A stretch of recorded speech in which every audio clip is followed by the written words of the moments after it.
লিচু চোর। লিখেছেন কাজী নজরুল ইসলাম।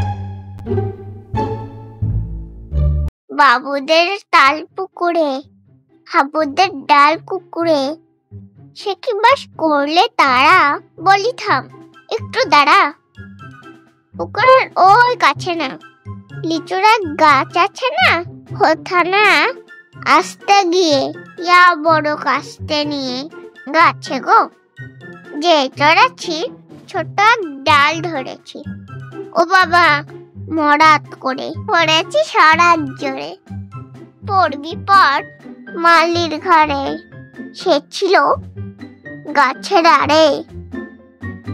বেটা ভাই বড় নচ্ছার, ধুমাধুম গোটা দু চার দিল খুব কিলো ঘুষি, একদম জোর সে ঠুসি। আমিও বাগিয়ে থাপড়, দে হাওয়া চাগিয়ে কাপড়, লাফিয়ে দিমুন দেয়াল। দেখি এক ভিটে শেয়াল। আরে ধ্যাত, শেয়াল কোথা, দেলোটা দাঁড়িয়ে হতা। দেখে যাই আটকে ওঠা কুকুরও জুলো ছোটা।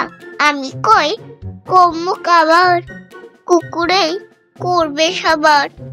বাবা গো মা গো বলে পাচ্ছিলেন ফোকর গলে, ঢুকি গো বসদের ঘরে, যেন প্রাণ আসলো ধরে।